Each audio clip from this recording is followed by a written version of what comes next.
From George Lucas's big mistake to The Rock's darkest hour, you won't believe CGI can look this bad. The alien menace Steppenwolf first appears in a shadowy and scary form at the end of the extended cut of Batman v Superman: Dawn of Justice, in which he is depicted as a menacing holographic image who briefly communicates with Lex Luthor. Then Justice League came out, in which he turns out to be merely a tall, gray-skinned dude in a winged helmet. Please, we have families. Why does everyone keep telling me that? Zack Snyder's Justice League subsequently proved this design to be a long way from what Snyder originally wanted. Please, we have families. Then you have weakness. So why did the version of Steppenwolf in Joss Whedon's theatrical cut look so much less threatening? Talking to Polygon, producer Deborah Snyder said, "The studio didn't like the way he looked. I don't know if it was too menacing or scary, but we redesigned him." In a breakdown of his director's cut trailer for Vero, Zack Snyder added, "I think the initial thought was that he was a little too scary and a little too alien and a little too intense. Naturally, when Snyder returned to finish his own cut of the movie, he went back to the original version." Richard Matheson's novel I Am Legend has been adapted into major motion pictures 3 times. In the first 2, The Last Man on Earth and The Omega Man, his albino vampires possess some degree of intelligence, positioning them as serious threats to the movie's heroes. The third time was not the charm, however. In the 2007 adaptation, which stars Will Smith as the lone survivor of a global plague, the so-called Darkseers are portrayed as zombie vampire hybrids who remain savage and animalistic, aside from a deleted ending released only on DVD. In an attempt to make the creatures seem less human, on-set actors wearing prosthetics and makeup were swiftly replaced by digital doubles who appeared almost translucent. Director Francis Lawrence later explained his logic to the New York Times, saying, "We just weren't able to get out of people what we really wanted. They needed to have an abandon in their performance that you just can't get out of people in the middle of the night when they're barefoot."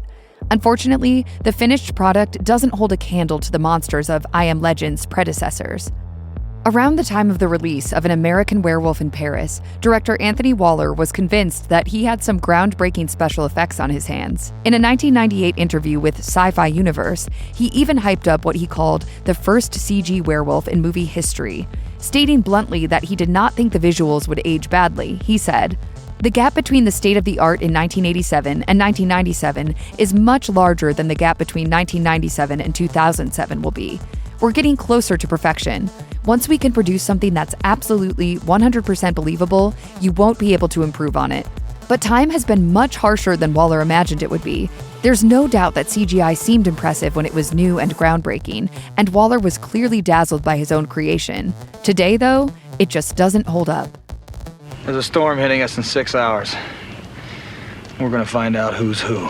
John Carpenter's The Thing remains a beloved sci-fi horror movie in large part because of its terrifying practical effects. When stomachs open into mouths, severed heads become spiders, and tentacles explode out of a dog, it feels real because it is. To this day, you're left wondering how the heck 21-year-old makeup effects artist Rob Bottin pulled it all off. On the other hand, the 2011 prequel, in which events unfold so similarly that it's also effectively a remake, never makes the viewer wonder at all. The creature is clearly computer-generated, and as such, our minds fully expect it to morph and shift. Frustratingly, artists Alec Gillis and Tom Woodruff Jr. actually did create practical effects for the movie, only to have them replaced by digital equivalents later. In an interview with Sci-Fi Now, Gillis said, "We were kind of in the doldrums after The Thing came out. It was yet another film where we found ourselves commiserating with guys like Rick Baker or the guys at Legacy about doing work that gets replaced by digital." However, director Matthias Van Heiningen Jr. told Den of Geek, "Although we shot the film practically, at the end of the day, it didn't hold up. It looked a bit like an 80s movie, actually. So we enhanced it with CG. There's a good reason why those 80s horror movies have more staying power, though. This computer-generated beast didn't look particularly good in 2011, and it looks even worse now." Godzilla, in Roland Emmerich's 1998 film of the same name, doesn't really look that bad. As a matter of fact, for a giant lizard, it's pretty realistic. It just doesn't look much like Godzilla. Sure, it has backspines and a tail, and kinda sorta breathes fire. The similarities end there, though. The weird boxy head and its posture makes it look more like a Star Wars Rancor than Toho's original creation. Emmerich recently told The Hollywood Reporter that his Godzilla redesign was intended to be a producer's-like move to get himself fired. As he recalls, "I said, okay, let's go about this really radically. I'm not doing Big Belly Godzilla. I'm doing him as a lizard. That was supposed to tell everybody I can't do this movie. Toho said, "Oh, we'll call this the Hollywood Godzilla. Then we can still do our fat Godzilla." And it seems that Toho got the last laugh.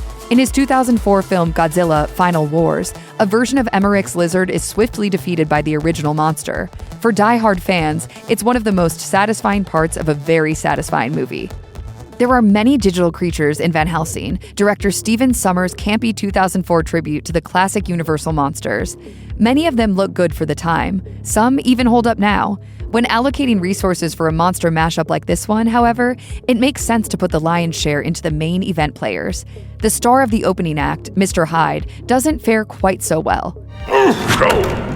You're the great Van Helsing. You're a deranged psychopath. Mr. Hyde, at least as originally written by Robert Louis Stevenson, is not some physically enlarged monster, but simply Dr. Jekyll unleashing his id. His posture may be worse, and he's not exactly pleasant to be around, but he should at least be human-sized. He's certainly not an Incredible Hulk ripoff. Robbie Coltrane would have been a great choice to play him as a human too, but he was instead stuck giving voice to a cartoon.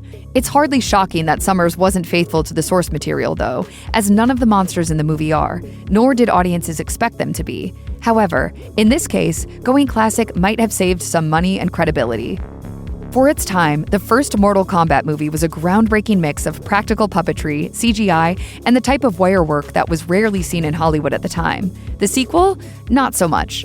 Cramming in as many characters as possible from the second and third games, with only 2 returning actors and a first-time director behind the camera, it felt like a quick cash-in.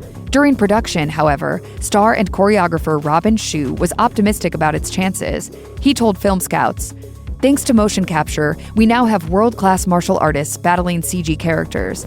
In this movie, we'll also be doing advanced martial arts, including lots of exciting aerial maneuvers and flying kicks, which will subsequently be digitally enhanced." Shou knows his martial arts, but he's less of an expert in CGI, and he couldn't have predicted how clunky the final product would turn out. This is particularly evident in the final battle, which features a battle between a digital dragon and a Hydra that looks less impressive than the graphics in an actual Mortal Kombat game. If you think these visuals seem like unfinished pre-vis, you're not wrong. Producer Larry Kasanoff has admitted as much. In the book Lights, Camera, Game Over, Kasanoff is quoted as saying, "The effects in that movie are not the final effects. I never anticipated that someone would take the movie and go, 'It's good enough.' We weren't done. We never finished that movie. But the studio said, 'We don't care.' We sacrificed quality for business." Dwayne Johnson's a big movie star now, but in his feature film debut, The Mummy Returns, he doesn't do much but walk around in the desert and fall over. When it's time for his character to return for the final showdown, he does so as a computer-generated man-bug hybrid that gets the scorpion parts right, but hits the uncanny valley when it comes to recreating The Rock himself. The movie's VFX supervisor, John Burton Jr., blames some of that on The Rock's hectic WWE schedule. He told Corridor Crew, "We needed a day with Dwayne Johnson to photograph his face and eye detail and all the stuff that you would do. Because he was busy with his incredible WWE career, that was not possible." Burton admits that the animation was intentionally cartoony and thinks the effect would have worked better with more reference material, better technology, and less of a focus on the character's face. In the end, though, it didn't really matter. When Johnson came back for the prequel, The Scorpion King, he ditched the monster look altogether, and the rest is movie star history. Jabba, you're a wonderful human being. Early pioneers in a new technology can often be blind to its flaws. This was certainly the case with George Lucas. The legendary filmmaker was so enamored with the ability to create CG creatures that he dug up an unfinished Jabba scene filmed for the original Star Wars, one that originally had a human actor in the role, and gussied it up with CGI for 1997's special edition of Episode 4. It was a memorable flex of Lucas's new tech, but was it a convincing replacement for the return of the Jedi puppet? No. In fact, it looked like a waterbed in motion. Apparently, even Lucas agrees, because for the 2004 DVD release of the film, he took another pass at Jabba, making him look more like the improved digital model used in The Phantom Menace. Neither quite matches the original puppet, but at least the latter Jabbas look like real creatures. On the Return of the Jedi DVD commentary track, Lucas says, "I'm still amused by people who somehow think that when you use cyber technology or digital technology in movies, suddenly it's fake. But they're no more or less fake than all the other characters in here. I mean, is a digital character more fake than a big fat rubber character?" In 1993, Jurassic Park redefined the world's perception of dinosaurs using groundbreaking computer animation, a $63 million budget, a screenplay based on Michael Crichton's popular novel, and the sure hand of Steven Spielberg as director. 12 years later, 2005's A Sound of Thunder didn't. Sure, the movie was also based on strong literary source material. In this case, a Ray Bradbury short story that also deals with humans who encounter dinosaurs. Every other aspect, however, fell short. Directors and stars changed and left the project, finances collapsed, and the production faced a number of delays. Franchise Pictures, the production company behind the film, was also forced to repay a sizable loan after a filming delay, and the film's $80 million budget evaporated following a separate lawsuit. Given that most of that money was earmarked for VFX, that turned out to be a major problem. A massive flood during production didn't help, ruining the vegetation on an elaborate jungle set and throwing the schedule into chaos. Filming was eventually completed, but A Sound of Thunder was held by the studio for 3 years before it was released with noticeably unfinished effects. Audiences and critics responded accordingly.